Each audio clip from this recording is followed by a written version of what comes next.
Okay, so the meeting is currently being recorded, and as we currently, or as we typically do, I'd like to start with a couple of quick polls just to get a sense of who the audience is and what you're doing.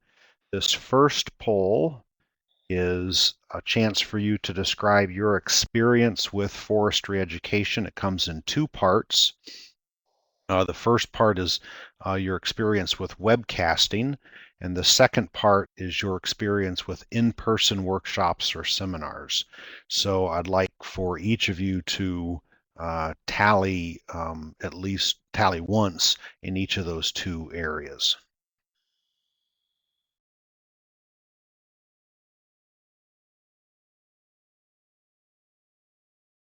Okay, we have 5 of 7 people signing in. This gives me a pretty good sense of who the audience is and what kinds of experiences they might have had, and can allow me to gauge the presentation a little bit. Okay, we have 6 of 7, so I'm going to give a final call for anyone to cast their vote if they haven't. Going once, going twice. Okay, closing that poll and shutting it down. And then let me grab a second poll here on acreage. Nice, easy one.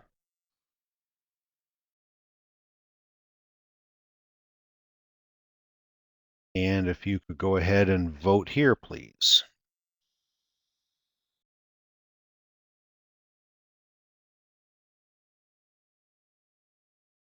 Okay, again, we have 6 of 7 people voting. So we'll give a final call, going once, going twice, and we'll close this poll and get it out of our way. So as we get started, I'd like to, of course, thank Cornell University Cooperative Extension for access to this technology. It's not inexpensive, as I understand it, and but at the same time, I think it's a very effective use of public resources that allows us to conduct educational programs that that we otherwise wouldn't be able to conduct just because of travel and time limitations and things like that. I'll also point out the website forestconnect.info. This particular webcast is currently being recorded, as I've mentioned, and will be saved to that with a link made available on my Forest Connect website. I also have scripted this particular presentation. If any of you are interested in having this for presentations, I'm happy to make it available, and I think I can just post the PowerPoint to the website, and you can download it as a PowerPoint file and then manipulate it as you choose. So let's jump right in to a conversation we'll have today on using and accessing firewood from private woodlots. There are some obvious reasons, of course, why people are interested in firewood, and this is actually the timing of this presentation might have been better back in February or March when people were thinking about how they were going to spend their time over the summer, but it's useful now nonetheless, because I'm sure there are still a lot of folks that are still trying to get either this year's firewood or planning ahead for next year's firewood. You can see the reasons why people cut firewood, dealing with the heating costs and the fuel issue, to income, to improving tree growth, and just because of the activity that it provides. And when we have talked to forest owners, firewood cutting is actually a very common type of activity. In all of these things, and it will come up repeatedly today during our presentation, safety is a key consideration. You're working typically with equipment that can cause great personal harm and damage and injury, and it's not worth taking chances or cutting corners, and we'll go at length into that. So the objective for today is to help forest owners either enter into or refine their skills in the production of firewood. We're going to cover 3 different general areas. One is the area of safety, One is the area of woodlot improvement, and the other is the area of production and marketing strategies. And I've already mentioned the importance of safety, and I think the woodlot improvement and production and marketing will be apparent as we work through those. And as I'm going along, if you have questions, if there's something that's not clear, please don't hesitate to send a question to everyone that's on the subscription list, and we'll handle the questions as we progress. So there are a few considerations and that go into firewood, and I've outlined the presentation to deal with these. One of the different scales of production, from very small scale to a more of a commercial scale production, the types of equipment that's being used, how you select the trees, how you store the firewood, and then finally dealing with sales and marketing. So those of you that are in the home user or the user group and not planning to sell any, that final outline point won't be perhaps as relevant, but you may have some ideas that you can share with the group. So I encourage you to stick around and participate. Before we go further, I need to clarify some definitions, just to make sure that we're all talking about the same thing. And these are, to some extent, the first one at least, and the second one are legal definitions in New York State. A full cord is 4 feet by 8 feet by 4 feet, which is 128 cubic feet. And when I use the word cord, I'm talking about a full cord. Many people commonly refer to a cord as a face cord, and if I mean face cord, I'll say face cord. A face cord is a cord of wood, such as the kind of the image you see of split firewood behind the text, the face of a full cord, but of unknown length. So the pieces of wood are stacked as you see them, 4 feet high, 8 feet across, but unless you know the length of the firewood, you don't know the actual volume. And that can range anywhere from 12 inches to 20 inches, and you can do the calculations yourself. That's quite a big range. A cord, just as a point of reference, is about 5,000 pounds green, just under 5,000 pounds seasoned, and on average, and these are all average numbers, so just to give you a sense of scale, about 2.5 tons per cord. So for those folks who think about hauling a full cord of firewood in their pickup truck, unless your truck is rated at 2.5 tons, which it's not, then you're putting some serious stress on your truck bed and your truck springs. Another point that people talk about is about their firewood being dry.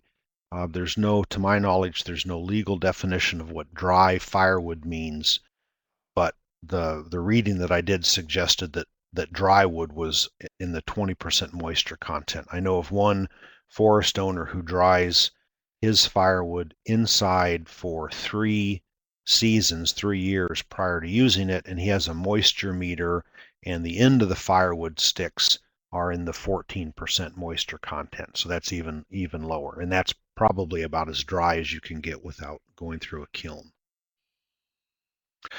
Okay, I want to jump right off with, here's a question.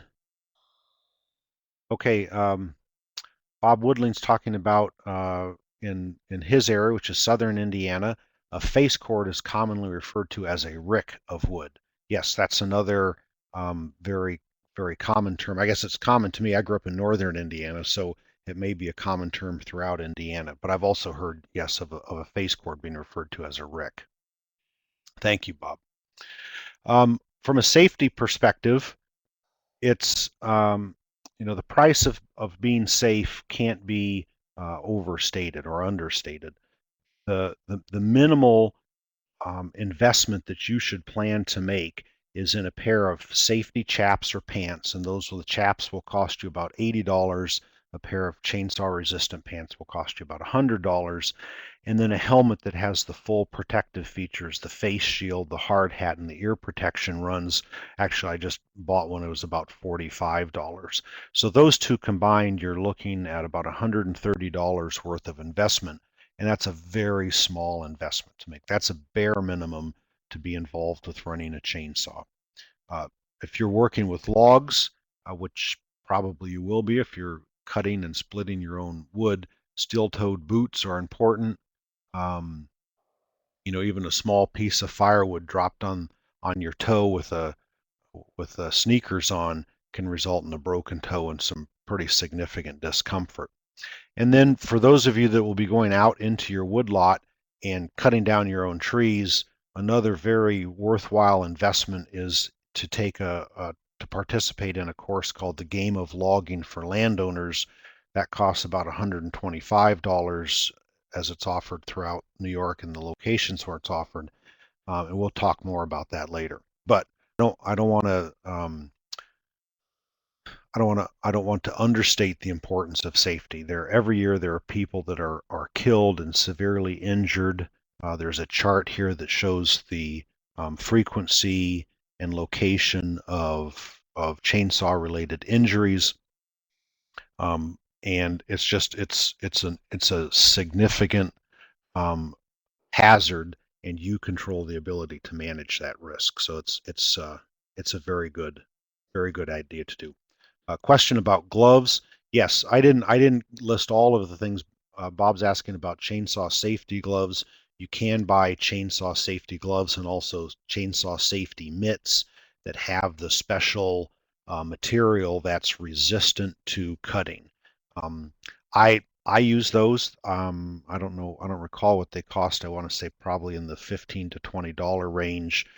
The they don't keep your hands very warm, so it's in February I usually take my chances with my hands and use something other than those gloves. Although I haven't tried the mitts, and those might be a good alternative for wintertime. The gloves that I have are made by Husqvarna, and the leather, the front of them, the palm is made out of, as I understand, goat leather, which retains its flexibility even after it's been wetted and dried. So yes, there are some other good safety equipment there. You can buy jackets that provide protection for shoulders. You can see in the picture, 2,400 injuries happen to the upper body a year, 10,000 to the hand. So, all the gloves certainly help. The other point about this safety equipment is that it doesn't prevent you from being injured. It doesn't excuse you from using good common sense and safe practices. What it does is it reduces the likelihood that you'll be injured or the extent of an injury if you do become injured. So just, keep that in mind. Okay, when we're going to first talk about, we've just mentioned safety, and we'll mention that some more because it's such a high priority for me. But we're going to start off by talking about different scales of production, and there are some what I'll call components of production. The first four of these I'll characterize for each of the different scales, and there are three general scales. The storage we'll actually talk about in a slide all by itself in a few minutes.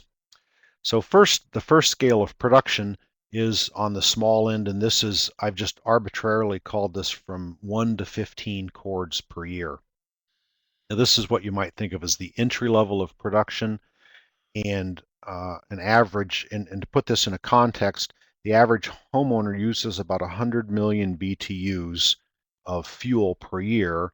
If that's expressed as firewood, that's about 5 cords of good dry firewood. So a cord of good wood has about 20 million BTUs. So this level of production would include a homeowner that's heating almost entirely with wood, or maybe a couple of families who go together, people that, parents and children or siblings that co-own a woodlot and are accessing that woodlot for firewood. So one of the considerations with all these scales of production is acquisition. If you own your own woodlot, you should be able to, if it's at least 10 or 15 or 20 acres in size, you should be able to acquire enough firewood for at least one family to use every year from that woodlot. if you're going to be acquiring your own wood as trees from your woodlot, you're going to have to find some way to move that wood. First, you're going to have, as you can see the picture on the left, you'll need to fell those trees. This is a picture I took during a game of logging chainsaw safety course. That's the instructor with all of the safety gear in place. You'll need to fell the trees, and then you'll need to move those trees either as logs or as blocks of firewood. The upper picture with the cart is that's my cart, and that was what I hoped I could convince my daughters to use to pull firewood around in our woodlot. That was, just as a point of reference, that was completely unsuccessful. I had very good intentions, but they're still pretty young, and they actually can't pull a cart that much firewood. So anyway, we have other options. Other options include if you have just a farm truck and you throw the firewood in the back, or you can see the picture in the bottom, maybe you have an ATV or a tractor and a cart, and you can either skid logs or block up the wood in the forest and then move that wood out. On the low end of this scale of production in the 1 to 5 cords, it's not unreasonable to think about splitting the wood by hand. I show a picture of a couple of splitting mauls. It's also possible, of course, if you have access to a wood splitter, or can rent a wood splitter, that'll go an awful lot faster. So to put some numbers on this, see what it looks like, just if you're thinking about getting involved in this, a chainsaw will cost, depending upon what kind and how big the motor is. The engine is on anywhere from $250 or less up to more than $700. That's a pretty reasonable range. The safety equipment we're in the $150 to $250 range. If you buy a hand cart, I actually have a hand cart I'll sell you because mine doesn't get used very much anymore. But if you buy a new one, it's in the $100 range. If you invest in an ATV, you can get a used one for $1,500. Brand new high-end ATVs can push upwards of $10,000. The carts are a couple $100. The splitting maul is $15. You can rent a power splitter around here. I think it's in the $75 to $100 a day range. And so your total investment is anywhere from about $400 if you just go with the chainsaw and the safety equipment, if you're starting from square one, all the way up to several $1,000s. Now, if you're, if the high-end investments probably not going to be justifiable simply to provide firewood, although when you look at that and the cost comparison to fossil fuels, but it gives you a point of reference. This type of production that's very labor intensive, you should plan on investing about 6 person-hours per cord of firewood. And all of these person-hour productions are, I'll say, not scientifically derived. They're based on personal experience and based on conversations I've had with other people who use different kinds of techniques. But it gives you something to think about at least. Okay, the next scale of production, and these will overlap a little bit, I put in the 5 to 25 cords per year. This level of production is going to be much more than a single family would need to use. So when you get into this scale of production, you're probably thinking about selling some of that firewood or certainly having multiple families involved. And so that's going to affect the economies of the operation. You can still get this. I've shown my logger picture there. You can still get this level of firewood production from your own woodlot. Of course, if you're cutting 25 cords a year, you're going to need an awful lot more acreage than if you're just cutting 1 or 2 or 3 cords per year. If you can't access this much wood in your woodlot, it is possible to buy truckloads of firewood. You can contact a local Department of Environmental Conservation forester for a list of loggers. You can go online to the New York State DEC website and and pick up a list of cooperating timber harvesters, give a local one a call, and many of them will have access to selling you a truckload of firewood logs. So anyway, you'll need to acquire your logs. If you're doing it yourself, you'll see there are a couple of pictures here in the center. The top picture is what's called an ATV arch. It's a homemade arch welded together with a couple of old car tires and sorted angle iron and what have you. This attaches this end attaches to the trailer hitch on an ATV, and the owner tells me that he can pull a 16-foot 20-inch log on level ground with a 500cc ATV. So it gives you just a scale. Obviously, if you're going up hills, it's going to be much more difficult. If you have, and depending upon if you're at the 5 cords or the 25 cords end of this range, it's going to determine a lot on where you fall in how much you make the investment. If you have several families or you're selling some of this, it may be that you will invest in or refurbish a farm tractor and buy this is a farmy winch, a tripod shaped cable winch system that hooks up to the power takeoff of the tractor and can skid the logs using the cable and then drag those logs out of the forest. If you're using a tractor or an ATV, both of these pieces of equipment have the potential to roll, and most tractors nowadays either do have or certainly should have some kind of a rollover protection system. Again, I hear every year about forest owners, people like us, that are seriously hurt or killed when doing something as simple as cutting firewood.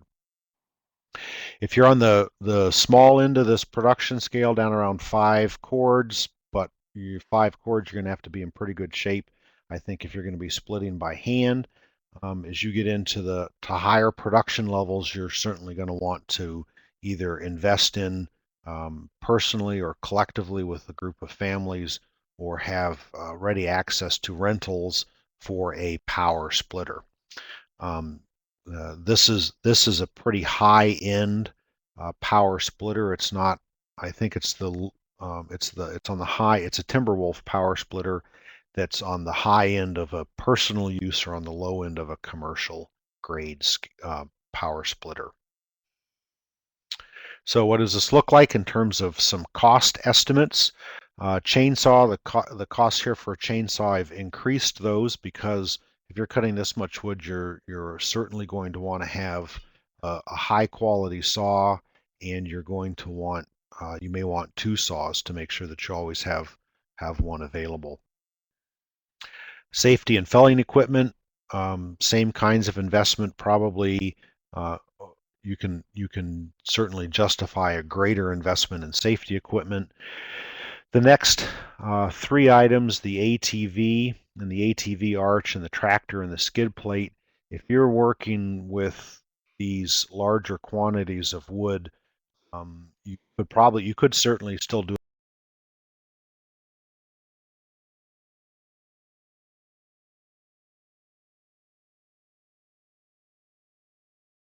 this.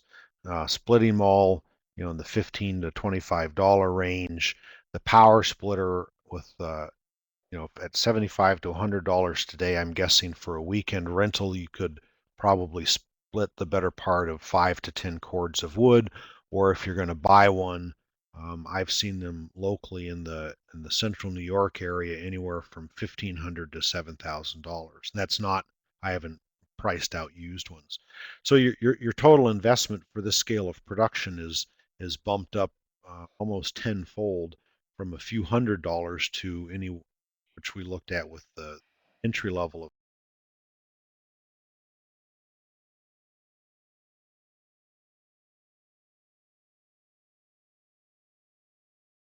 horse tractor with the skid plate's going to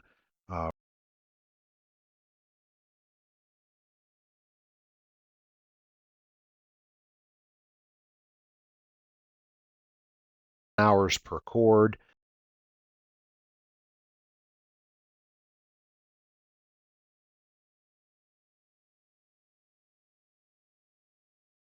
logs.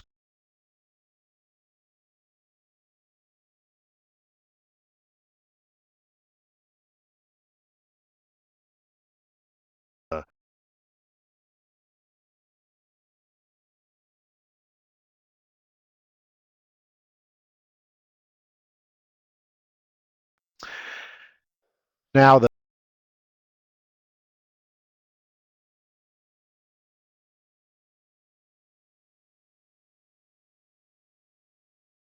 scale of production.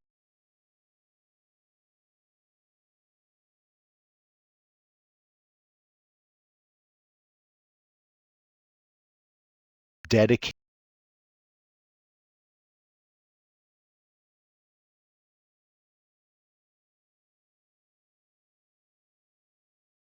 equipment to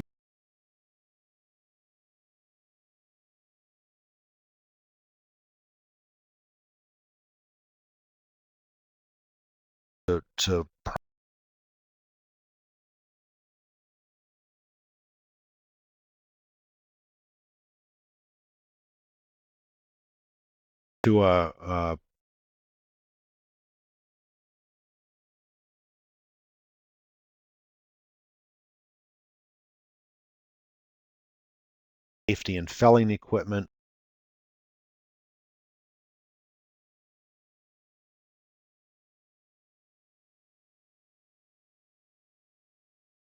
The need to figure out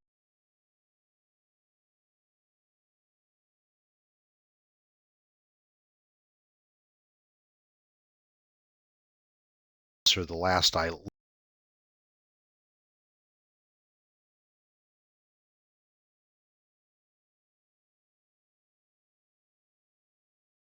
for about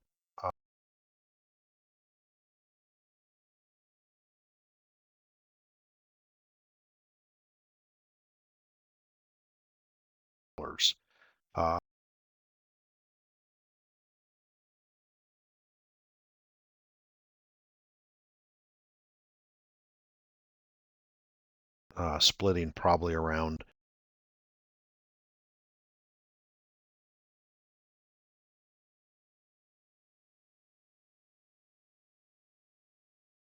those are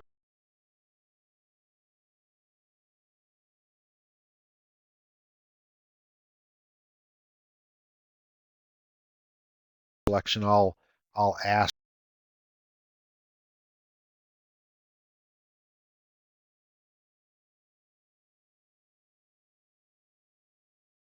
for that definitively. I know in the Ithaca area there are at least 2 people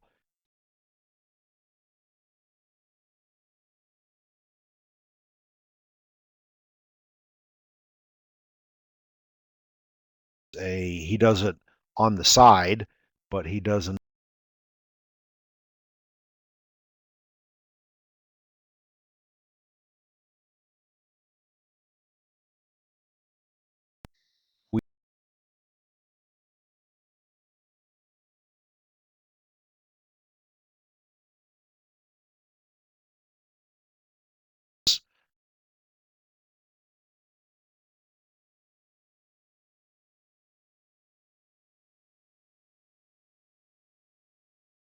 he does 150 to 200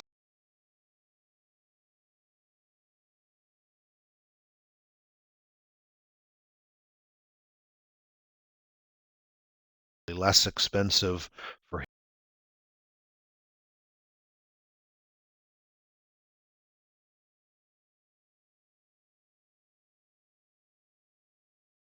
a fleet of dump trucks and processors, and he runs full time, and I wouldn't be surprised if he moves a couple thousand cords of wood a year. And here Bob Woodling says that he processes about 20 cords a year for home heating and for greenhouses.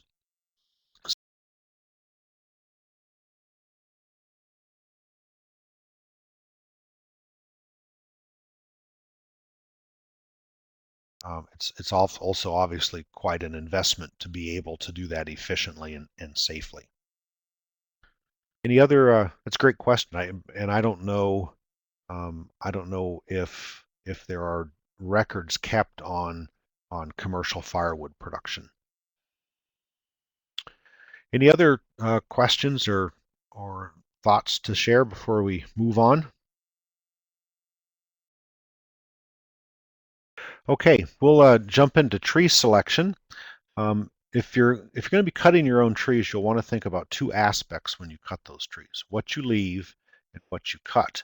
The trees that you leave are the trees that contribute to your own ownership objectives, and those might be for wildlife or for timber or for recreation, just general peace and serenity. The trees that you cut are going to be those trees that detract from your ownership objectives or which make good firewood. We'll be considering a couple of specific characteristics of selecting those trees.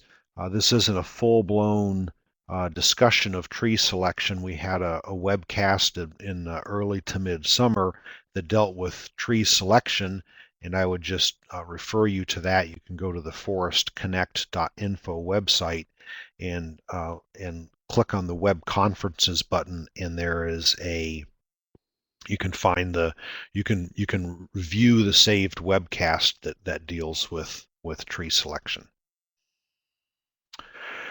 Okay, once you know what your ownership objectives are, and that's the very definitive, clear starting point, is you have to know what you want from your woods, why you own your woods, what you're trying to accomplish. By having those objectives, that sets your vision, your future target, if you will, and then all of your decisions should contribute to supporting that ownership objective, to reaching and attaining that goal. Within the constructs of your goal, what you'll want to look for when you're selecting trees, we'll focus on two key points here. One is crown of the tree, and you can see the crown of the tree is the factory. This tree in the kind of the top center has a big, looks like healthy tree crown. That tree crown is able to provide a lot of photosynthesis for the growth and maintenance of the needs of that tree.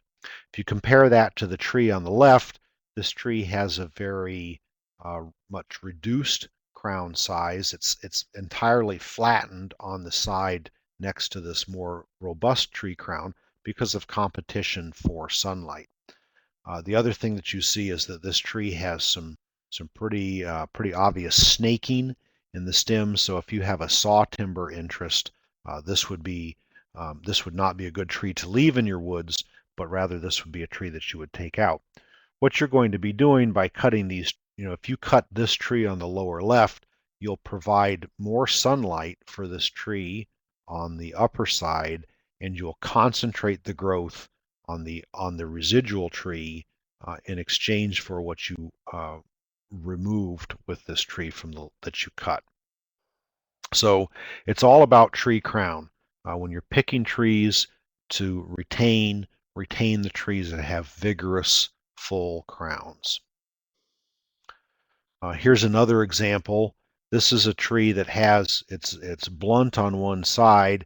It has pretty good crown development on the other side. This tree in the upper left-hand corner has pretty good crown development. And presumably there's some competition between the tree in the upper left-hand corner and the tree in the lower left-hand corner.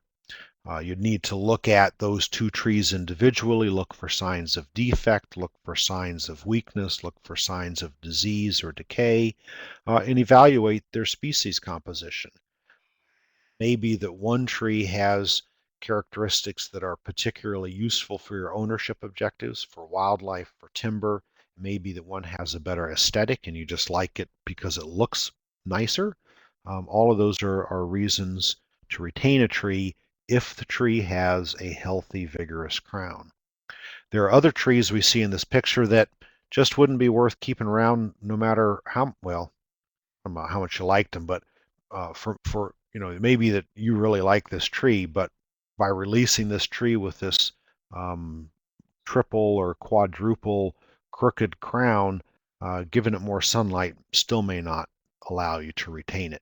Similarly, this tree looks like it has a pretty pronounced fork. that is a risky crown to retain. This tree doesn't have a bad crown, but it's not very straight. So if you have saw timber objectives, this is not a tree that you'd want to try and retain. So those are just some examples of things to look at. Another example are trees that have poor form or low vigor. This tree has some double problems.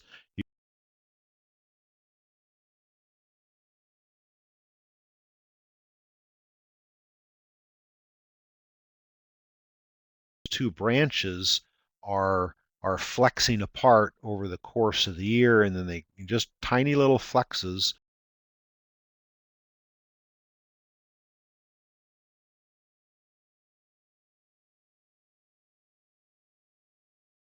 for a decade or more.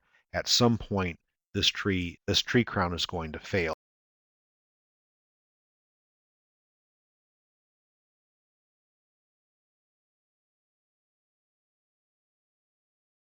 Starting to decay and hollow out on the inside.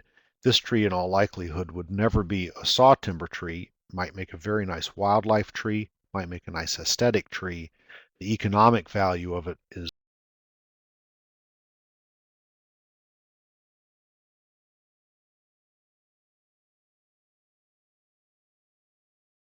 will never change into a higher grade of tree.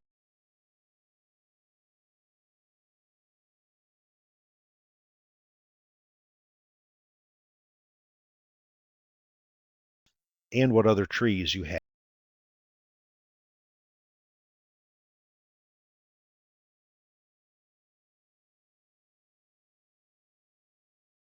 Common in your forest.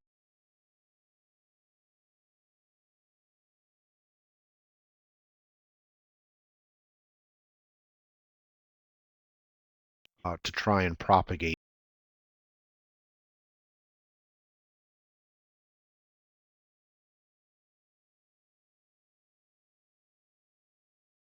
Maybe an aerial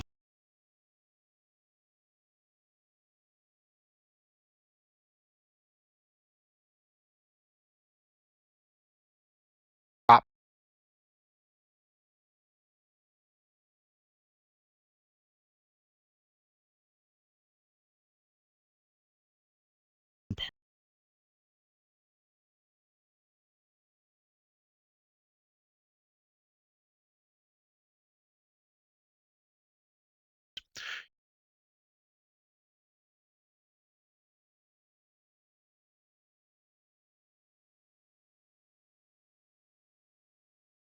of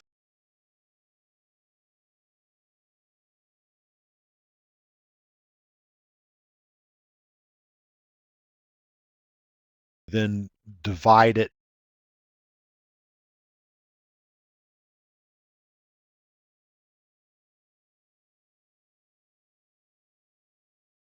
Crown touching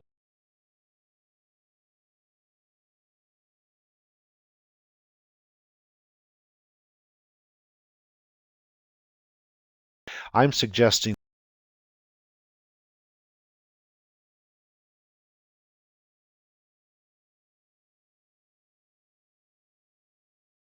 release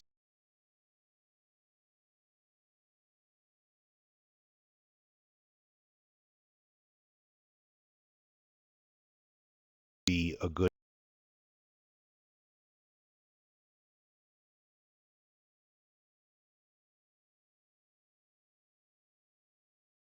side of the tree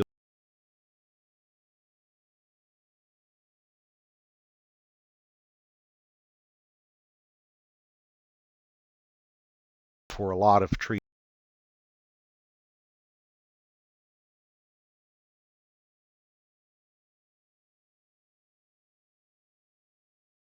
because of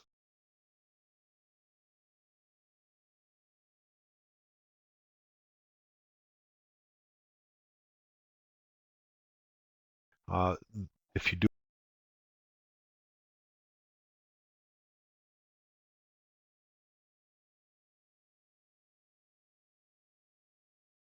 Okay,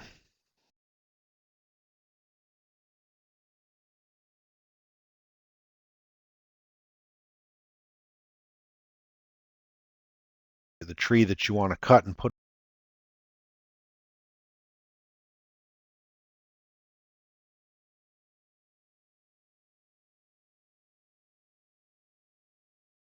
Okay.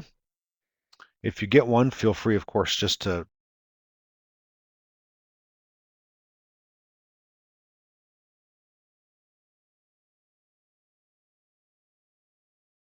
the tree that you want to leave.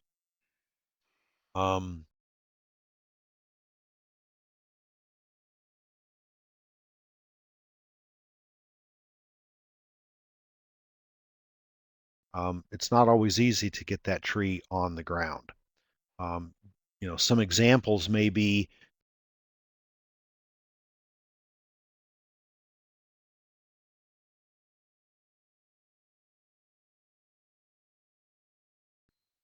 it may be that you have 12 feet of side lean or 16 feet of back lean, or it may be that you have.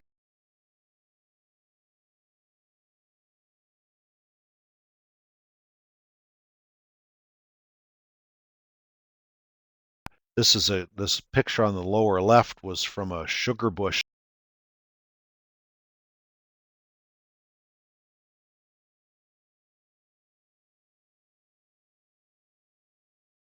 One opening in the canopy. When we got started, there were no openings in the canopy. We cut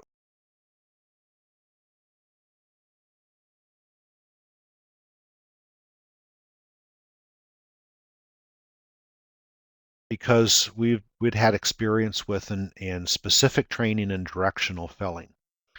Directional felling is when you, as the landowner or whoever's cutting the trees, you decide which direction the tree will fell. We know if we cut a tree, it's going to fall mostly. Most of the time they'll fall. Sometimes they don't. Most of the time they'll fall. They may get hung up, but you determine which way it falls, and by determining which way it falls, you reduce the likelihood of having it hung up. You're more safe about it because you can predict and know which way that tree is going to fall, and you can position the log by the direction of the falling tree to more quickly and easily extract it if you have an ATV or a farm tractor or something like that. The course for teaching directional felling that's common throughout, I think throughout the United States, is called Game of Logging for Landowners. Game of Logging for Landowners is a hands-on, limited seating educational experience. When we offer it in New York, we offer a maximum of 10 participants, and those participants get individualized personal instruction from the instructor. There are 3 levels that are appropriate for landowners, levels 1, 2, and 3. Minimally, level 1 is a very good investment. It teaches you the mechanics of directional felling and the process for how to do it safely. By becoming accomplished in directional felling, you will increase your efficiency, you'll reduce your chance of injury. I got a slide here. Reduce your downtime. You'll reduce the potential for dangerous situations to backfire on you, and importantly, you'll get to know your limitations. This is I don't tell this to everybody, so don't mouth this around.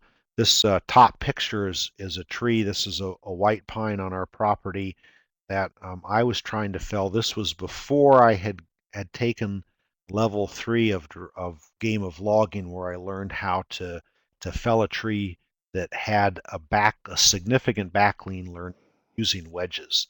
I think almost every wedge I own was in that tree, and it still took. That still obviously didn't do the job because it stuck around long enough for me to go get my camera and take a picture of it. So anyway, Game of Logging doesn't mean that you're never going to hang up a tree, but it's the people that have taken it. We've offered it now for between 5 to 7 years through the Arnott Forest and through other places around New York. I know other states will offer it as well. I've never met somebody who's taken Game of Logging that didn't think it was an absolutely wonderful and worthwhile experience. Okay, let's keep moving here so we can get done on time. An obvious question is whether all firewood is equal.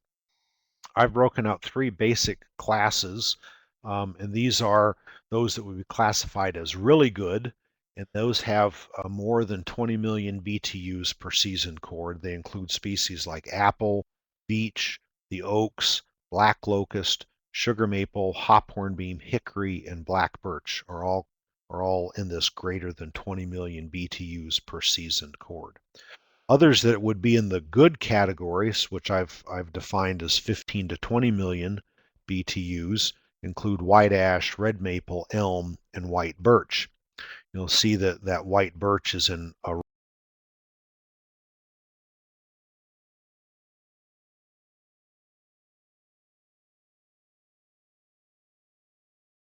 aspen or popple, butternut, and all of the softwoods. The red font indicates these are species that you cannot legally sell in New York as hardwood firewood. And we'll talk more about that in a minute.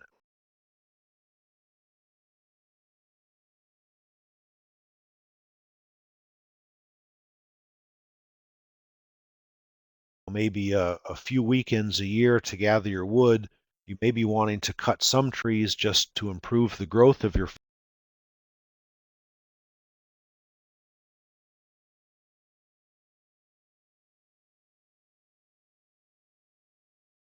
and hauling.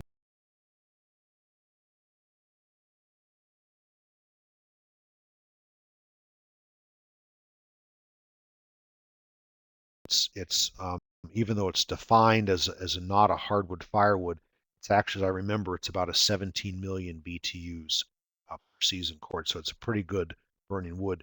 These other woods, just my own personal preferences, that I don't go to the effort to cut those up into firewood. I leave those as salamander habitat in the forest to decay. Okay, when you store firewood, um, just a few points here, the bulleted list. If you, if possible, fell the tree and leave it with the leaves intact to accelerate desiccation. With the leaves intact, you have the wicking function of the foliage in place, and it will accelerate the drying of the wood. Ideally, you'll want to season your wood for 1 to 2 years before you use it, and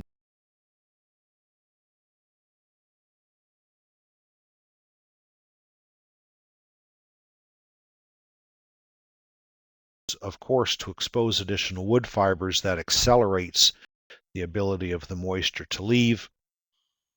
You'll get much better. Um, you'll get much better drying if you're able to store the wood above ground. And there are a number of extension publications from Cornell and other states that make recommendations like getting the wood anywhere from 8 to 12,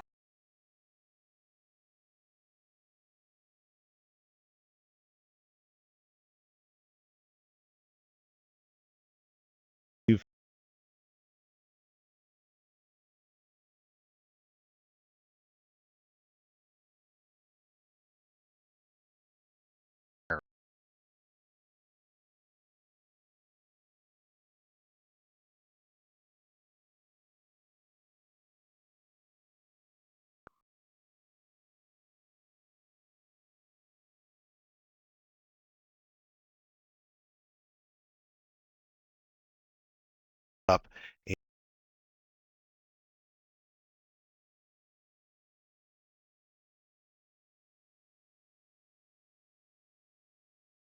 They're not transpiring, and then their advantage has gone away. When you stack firewood, I've given three examples um, of how you can stack firewood. This top example I've given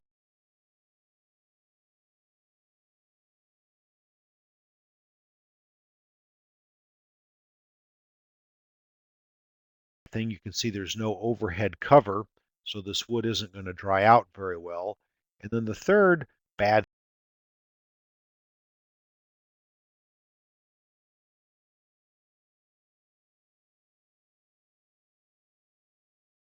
pieces on the bottom and the bigger pieces on top. And if you pause and think for a minute about some basic physics, you can imagine that this is not a particularly stable.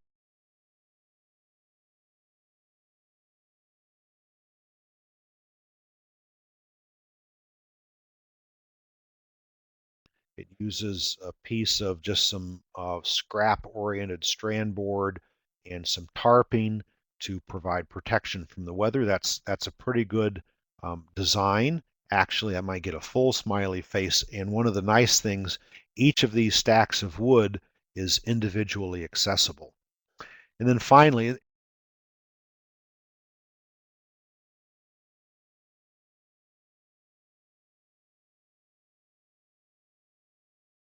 can stabilize the connection between.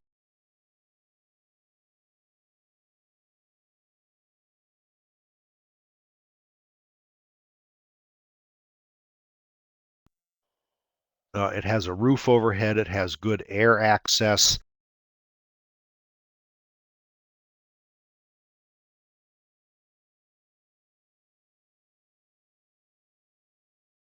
The other side of the woodshed, because if you stack your wood in, let's say you stack it in a barn against the inside back barn wall, the and you do it in an orientation like this, the first wood that you burn during the year will be the last wood that you stack.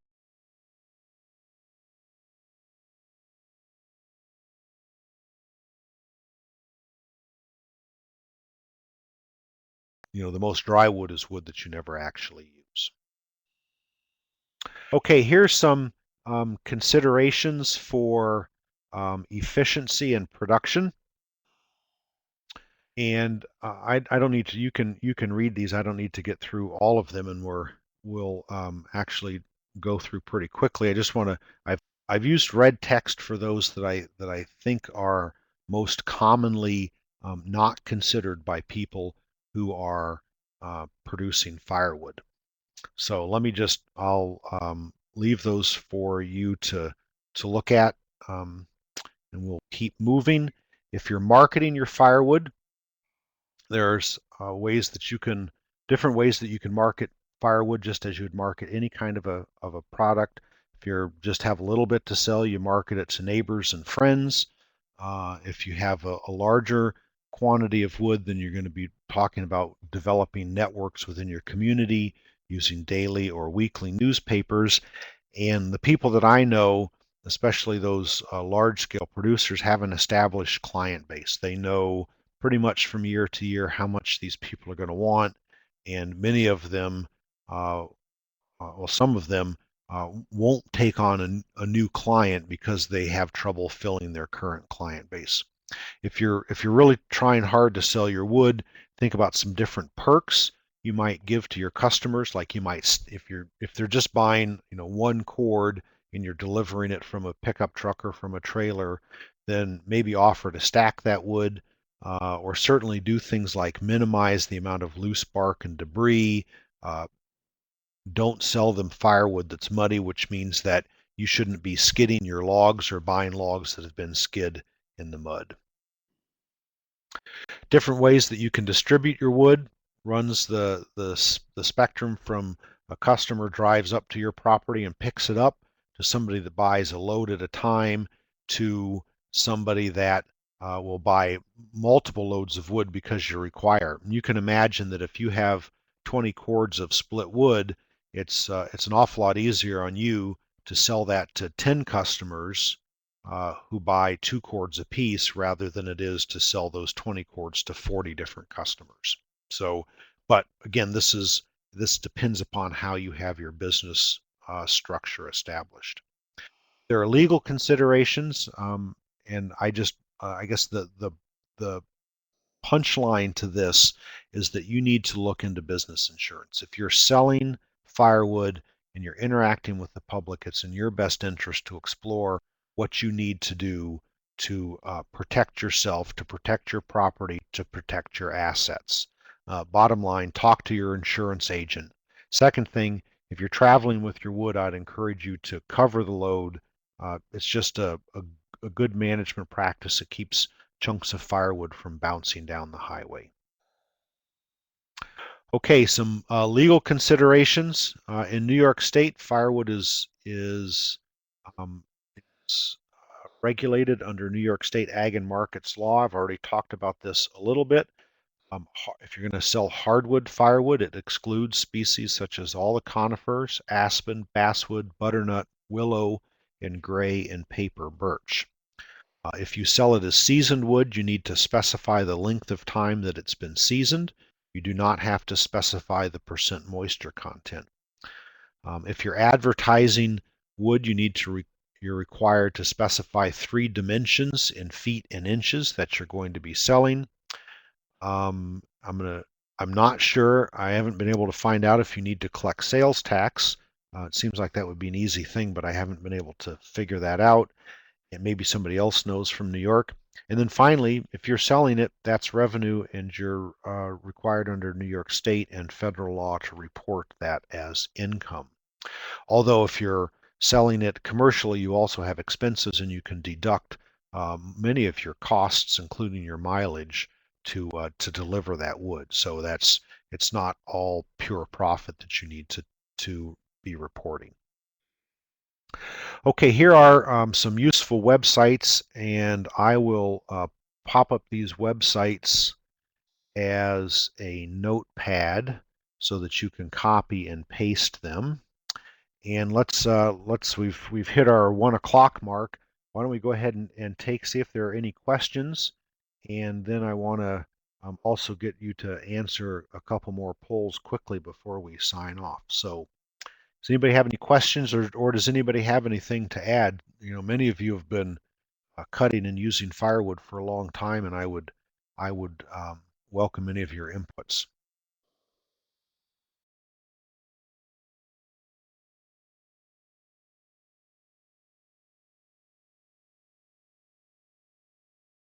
Okay, well, while you're thinking about those questions that I know that you have, let's have you answer a poll.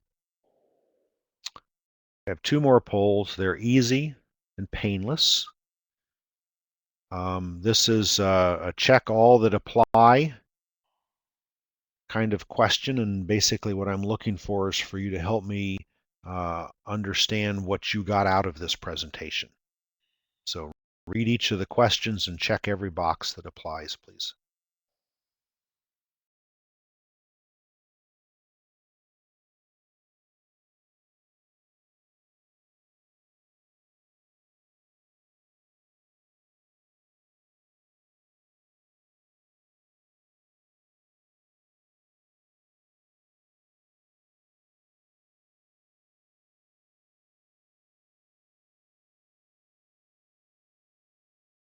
Okay, I'll give you another 10 or 15 seconds here, although looks like the voting um,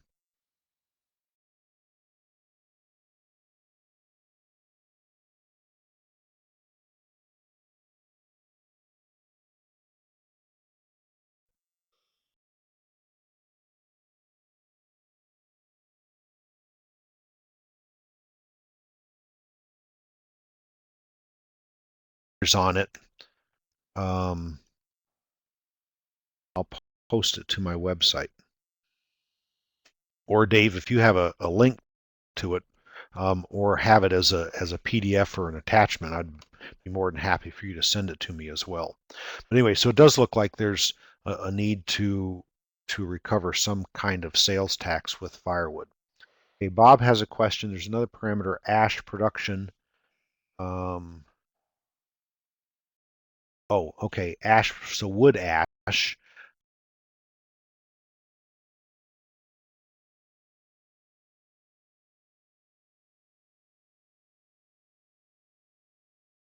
of ash.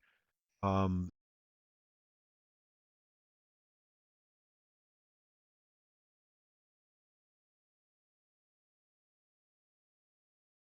the hardwood would have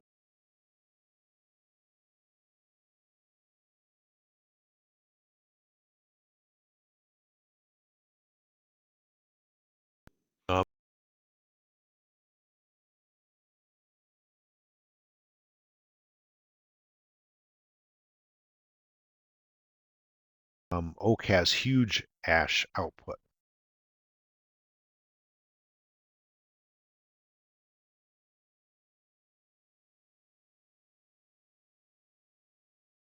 a bit on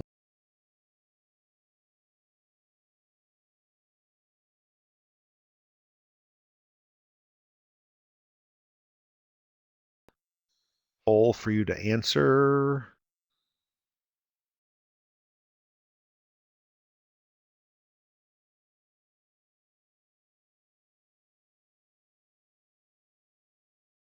So go ahead and start selecting your activities that you intend to complete within the next 12 months. And while you're doing that, I'll point out, as you can read, that from Bob Woodling in Indiana, that the ash production also depends upon the characteristics of the stove. That's a good point.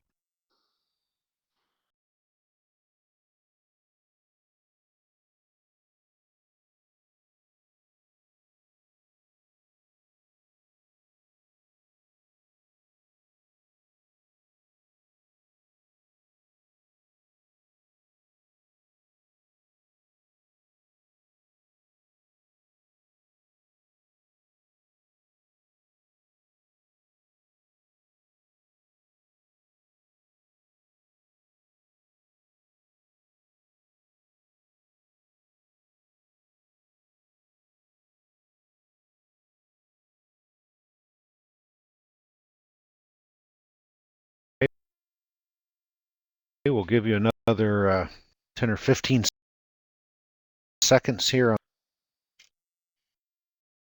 this poll.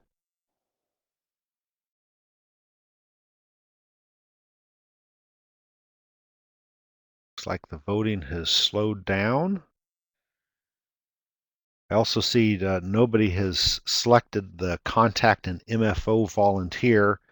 I know most of you on this list, and probably half of you at least, are MFO volunteers. For those of you that aren't, just so you're aware, MFO volunteer is a master forest owner volunteer. These are forest owners. They're not foresters.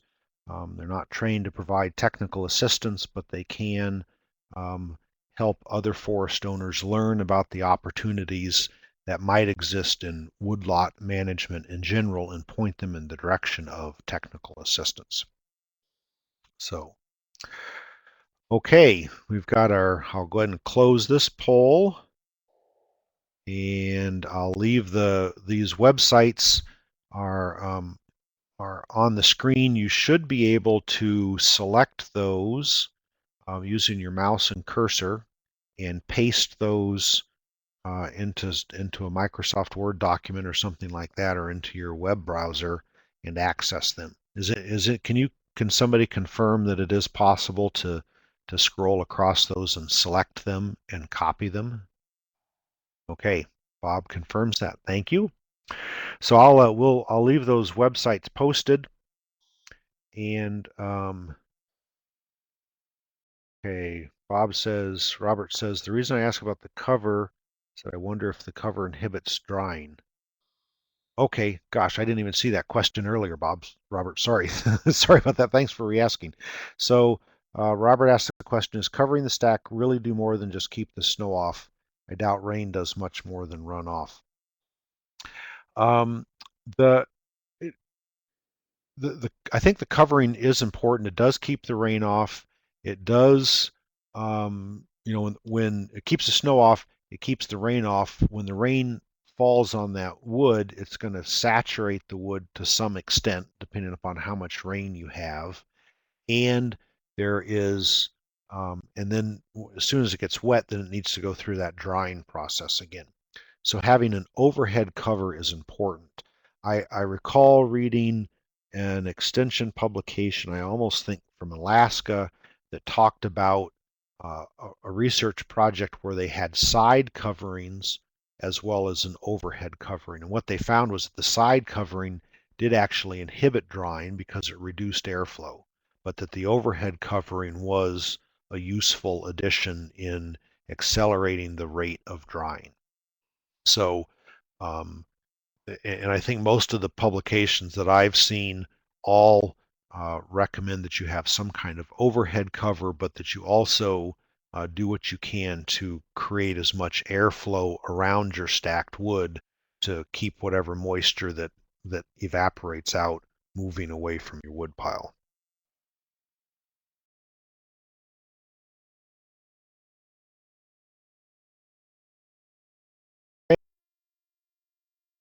Hey, are there any other questions?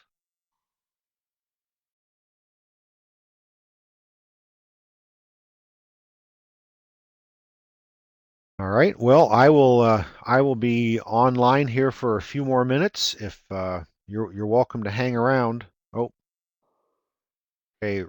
Ron Peterson says for lumber production, side protection is not recommended. That's correct.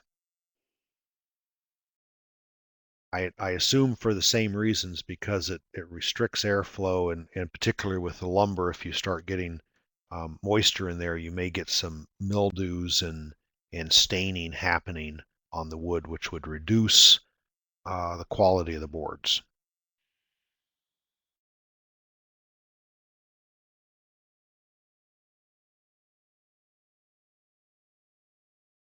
Okay, well, I want to thank you all for your participation this noon, and I hope that the next time you're out cutting firewood, that you, of course, use um, all the appropriate safety equipment. Dave says he sent a PDF of the fuel publication to my email. Thank you very much, Dave.